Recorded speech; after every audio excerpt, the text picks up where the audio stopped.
Good day all of you. आज हम करें कंस्ट्रक्टर। जावा के अंदर कंस्ट्रक्टर क्या होता है, कैसे उसका यूज होता है और कितने टाइप का होता है। ठीक है। और उससे पहले अगर किसी ने मेरे चैनल को सब्सक्राइब नहीं किया तो सब्सक्राइब कर लीजिए और ज़्यादा से ज़्यादा लाइक शेयर एंड कमेंट कीजिए। ठीक है। तो देखते हैं कंस्ट्रक्टर क्या होता है। कंस्ट्रक्टर इन जावा टू टाइप्स, दो तरह का होता है। कौन कौन सा? डिफॉल्ट और पैरामीटराइज। डिफ़ॉल्ट यानी कि उसमें कुछ वैल्यू पैरामीटर पास करा देंगे। पैरामीटराइज यानी सॉरी, डिफ़ॉल्ट में कोई पैरामीटर नहीं होएगा आपका, और पैरामीटराइज में आपके कुछ पैरामीटर पास करा देंगे। ठीक है। प्रैक्टिकली देखेंगे इसको, पहले थोड़ा थोड़ा कर लेते हैं हम। Constructor is a block code similar to the method. मतलब इसका ब्लॉक कोड होता है, मेथड इधर होता है। It is called when A instance of A class is created. जैसे हम क्लास का ऑब्जेक्ट बनाते हैं, ये ऑटोमेटिकली कॉल हो जाता है हमारा। Every time an object is created using new keyword, at least one constructor is called। कम से कम एक कंस्ट्रक्टर तो हमारा कॉल होता ही होता है अगर हम कोई ऑब्जेक्ट बनाते हैं न्यू कीवर्ड की हेल्प से क्लास का। It calls a default constructor if there is no constructor available in class. इसका कहने का मतलब है अगर हमारी क्लास में हमने कोई भी कंस्ट्रक्टर डिक्लेयर नहीं कर रखा तो भी बाय डिफॉल्ट एक डिफॉल्ट कंस्ट्रक्टर हमारा चलता ही चलता है जावा के अंदर। In such case Java compiler provide default constructor. अगर नहीं दे रखा तो जावा कंपाइलर ऑटोमेटिकली एक डिफॉल्ट कंस्ट्रक्टर हमारा देता है। Rule of creating Java constructor, दो मेन रूल होते हैं। पहला, constructor name must be same as its class name. जो हमारे क्लास का नेम होएगा वही हमारा कंस्ट्रक्टर का नेम होएगा, जो हमारा क्लास नेम होएगा। एक कंस्ट्रक्टर मस्ट हैव नो, इसका कोई रिटर्न टाइप नहीं होता। क्या नहीं होता? कोई भी रिटर्न टाइप नहीं होता। किस केस में? हमारा कंस्ट्रक्टर के केस में कोई रिटर्न टाइप नहीं होता। Java constructor can not be abstract. Constructor होता कभी एब्स्ट्रैक्ट नहीं होगा, स्टैटिक नहीं होगा, फाइनल नहीं होगा, सिंक्रोनाइज नहीं होगा। ये कंडीशंस है। जावा डिफॉल्ट कंस्ट्रक्टर जिसके अंदर कोई पैरामीटर ना हो, it does not any parameter are called default constructor. तो इसका सिंटैक्स देखते हैं डिफॉल्ट का। क्या होएगा हमारा सिंटैक्स? क्लास का name, then braces, then body of curly braces. ठीक है। प्रैक्टिकली देखते हैं इसको डिफॉल्ट कंस्ट्रक्टर को कि क्या कैसे। ये देखो, तो हमने प्रैक्टिकली में क्या किया है, हमने एक क्लास ले ली राम के नाम की। ठीक है। अब देखो, जिस नाम की हमारी क्लास है उसी नाम का मेरा कंस्ट्रक्टर होगा। तो राम है तो राम के नाम का ही मेरा कंस्ट्रक्टर होगा। इसी कोई रिटर्न टाइप नहीं है, जैसे वॉइड, इंट। ठीक है। कोई भी जैसे हम मेथड में लिखते हैं ना इंट वॉइड करके, ऐसे कुछ, ऐसा कुछ नहीं है इसमें। रिटर्न टाइप कुछ नहीं होती आपकी इसमें। ब्रेसिस, देन आपने कोई स्टेटमेंट प्रिंट करानी है, इसको करा सकते हो। अब ये कैसा है? डिफॉल्ट है, क्योंकि इसके अंदर हमने कोई पैरामीटर नहीं डाला। ठीक है। इन दिस केस, जैसे ही हमारी क्लास का हमने ऑब्जेक्ट बनाया, ऑब्जेक्ट कैसे बनाते? Class name, reference, then new keyword, then प्रेसी। तो ये करते ही हमारा कंस्ट्रक्टर ऑटोमेटिकली कॉल हो जाएगा। चेक करते हैं हम इसको एक बारी।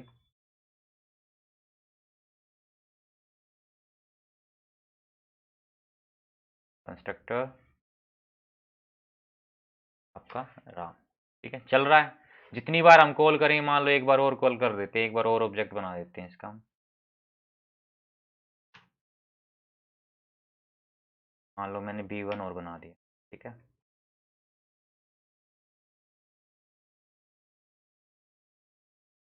अब दो बार बनाया तो दो बार कॉल हो। जितनी बार मैं ऑब्जेक्ट बनाऊंगा उतनी बार मेरा कंस्ट्रक्टर ऑटोमेटिकली कॉल हो जाएगा। मान लो मैं दोनों कमेंट कर देता हूँ, ऑब्जेक्ट ना बनाऊं तो मेरा कंस्ट्रक्टर नहीं कॉल होगा।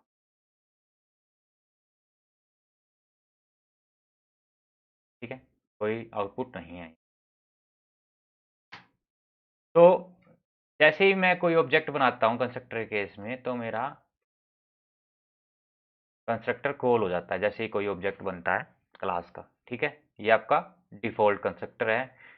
मेथड में तो हमें कॉल कराना पड़ता है, जैसे यहाँ पे बी डॉट मेथड का नेम लगाना पड़ेगा, जैसे नीचे आगे कॉल करना पड़ता है कोई मेथड हो, बी डॉट डिस्प्ले जो भी हो। पर कंस्ट्रक्टर केस में सीधा क्या होगा, जैसे ऑब्जेक्ट बना हमारा कंस्ट्रक्टर कॉल हो जाएगा।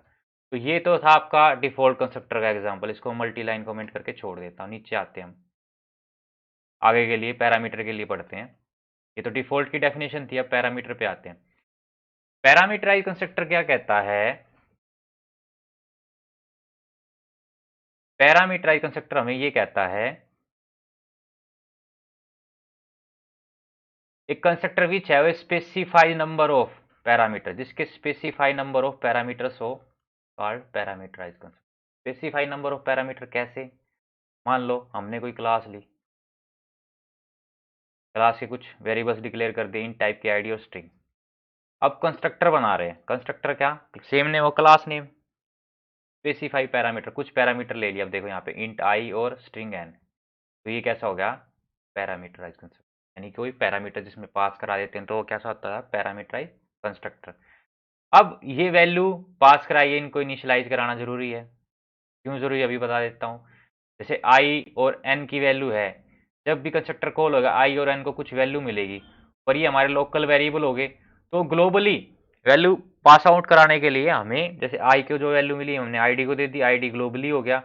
ऐसे स्ट्रिंग एन को कोई वैल्यू मिली तो नेम को साइन होगी, नेम हमारा ग्लोबली डिक्लेयर है। कैसे? जब हमारा यहाँ पे ऑब्जेक्ट बनेगा, क्या होगा? ऑब्जेक्ट बनेगा, तो यहाँ पे वन और हिमांशु इसको वैल्यू मिलेगी, तो वन और हिमांशु इसके थ्रू यहाँ पे पहुंच जाएगी। और नेक्स्ट हम जब मेथड कॉल करेंगे, उसमें आईडी और नेम की वैल्यू हमें मिल जाएगी, जब जहाँ पे हम मेथड को कॉल करेंगे। तो देखो शुरू से देखते हैं दोबारा प्रोग्राम में क्या हो रहा है। इसमें एक बारी हमने क्लास ली स्टूडेंट नाम की, ठीक है। दो पैरामीटर, कंस्ट्रक्टर पैरामीटराइज है, सेम नेम ऑफ, और इसके अंदर हमने कुछ पैरामीटर दिए हैं, ठीक है। कंस्ट्रक्टर का पहचानने का तरीका क्या है? Same name of class name रहेगा, ये ध्यान रखना। एक हमने मेथड लिया, मेथड हमने रिटर्न टाइप वॉइड लिया, कुछ रिटर्न नहीं कराना हमने, सिंपल इसमें एक स्टेटमेंट प्रिंट करा दी आईडी और नेम वेरिएबल की, ठीक है। उसके बाद जैसे ही मैंने एक बार ऑब्जेक्ट बनाया, एक बार वैल्यू चली जाएगी, दोबारा बनाया तो दोबारा वैल्यू चली जाएगी। अब यहाँ पे दो वैल्यू, दो बार कंस्ट्रक्टर कॉल होएगा तो दो बार वैल्यू मिल जाएगी इसको। अब दो बार वैल्यू उनको डिस्प्ले कराने के हमें दो बार यहाँ पे क्या कर रखा है? डिस्प्ले मेथड को कॉल कर रखा है अलग अलग ऑब्जेक्ट से। वन की वैल्यू के लिए एक बार और S2 की वैल्यू के लिए दूसरी बार, ठीक है। तो इसको हम थोड़ा प्रैक्टिकली देख लेते हैं, इस प्रोग्राम को, स्टूडेंट नाम की क्लास के प्रोग्राम सेव करते हैं हम अपने प्रोग्राम को। Constructor, file name, class name student, could not find, student का एस बड़ा शायद, ठीक है। One Himanshu, two programmer, okay. इस तरह से हम पैरामीटराइज कंस्ट्रक्टर को कॉल करेंगे। जितनी बार कॉल करेंगे उतनी बार वैल्यू देनी पड़ेगी, ठीक है। और डिस्प्ले उतनी बार करना है तो उतनी बार कॉल करना पड़ेगा, पर अलग अलग ऑब्जेक्ट के थ्रू, ठीक है। ये पैरामीटराइज कंस्ट्रक्टर था हमारा। इसको हम कमेंट कर चलते हैं, आगे बढ़ते हैं। आगे क्या हमारा?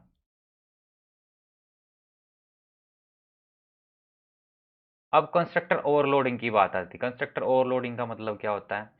इन जावा एक constructor just like a method but without return type, it can also overload like Java method.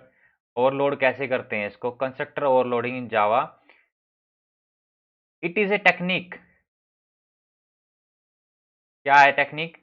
Having more than one constructor with different parameter list, यानी कि कंस्ट्रक्टर एक से ज्यादा ले लेंगे, पर पैरामीटर की सेम एक ले लेंगे, दो ले लेंगे, तीन ले लेंगे, यानी डिफरेंट पैरामीटर के साथ लेंगे।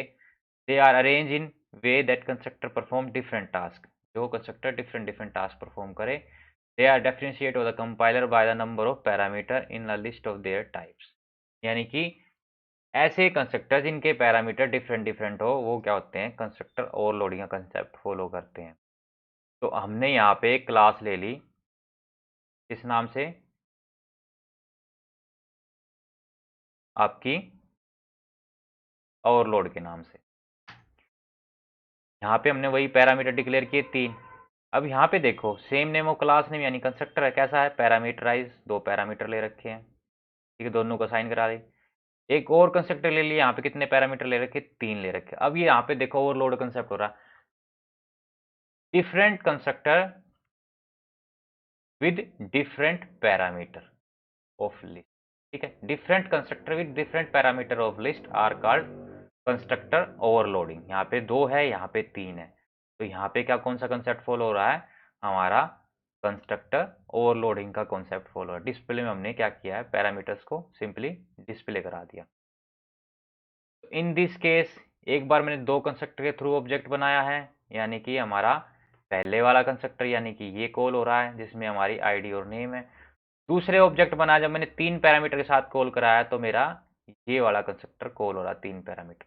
ठीक है, S1 से डिस्प्ले और S2 से अलग अलग दोनों के लिए। ठीक है, मैंने कॉल करा दिया है। देखते हैं इसकी आउटपुट क्या आती है। क्लास का नेम चेक कर लेते हैं, हमारा क्या है यहाँ पे, ओवरलोड। सेव करते हैं, देन चेक करते हैं, कंपाइल जावा ओवरलोड। देखो पहले के लिए एज की वैल्यू 0 आ गई। क्यों आई 0? क्योंकि यहाँ पे मैंने एज का पैरामीटर नहीं ले रखा, ना ही मैंने कॉल करते टाइम यहाँ पे दिया, पर प्रिंटिंग के टाइम पे एज का पैरामीटर ले रखा है, तो वो ऑटोमेटिकली 0 असाइन कर दे क्योंकि वहाँ पे कोई वैल्यू नहीं है। दूसरी बार में 222 आर्यन 25 आई हुई है आपकी, तो इस केस में आपकी 222 आर्यन 25 आ गई। ठीक है, तो ये था आपका कॉन्सेप्ट कंस्ट्रक्टर ओवरलोडिंग। अब थोड़ा सा हम ये भी जान लेते हैं मेथड और इसमें डिफरेंस क्या, वो तो पता आपको, सेम नेम क्लास में कुछ डिफरेंस है क्या। Constructor must note have return type, constructor में रिटर्न टाइप नहीं होती जैसे मेथड में होती है। ठीक है, इम्प्लिसिटली इन्वोक हो जाता है, अपने आप ही चल जाता है जैसे हमारा ऑब्जेक्ट बनता है, पर मेथड को हमें कॉल कराना पड़ता है, जैसे यहाँ कॉल करा रखा है S1 डॉट डिस्प्ले पर। कंस्ट्रक्टर हमारा जैसे ही ऑब्जेक्ट बना ऑटोमेटिकली कॉल हो गया इम्प्लिसिटली। जावा कंपाइलर को अगर हम कोई कंस्ट्रक्टर नहीं देते ऑटोमेटिकली डिफॉल्ट कंस्ट्रक्टर बना देता, पर मेथड के केस में ऐसा कुछ नहीं होता, कोई डिफॉल्ट कंस्ट्रक्टर नहीं बनता ऑटोमेटिक।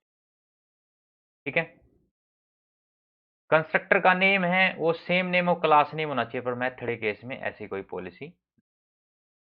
ठीक है, हो जाएंगे, कुछ डिफरेंस है आपके, और हमने इस लेक्चर में कवर किया आपका कंस्ट्रक्टर में डिफॉल्ट कंस्ट्रक्टर, पैरामीटराइज कंस्ट्रक्टर और कंस्ट्रक्टर ओवरलोडिंग। क्लियर है? आज के लिए इतना ही। Thank you.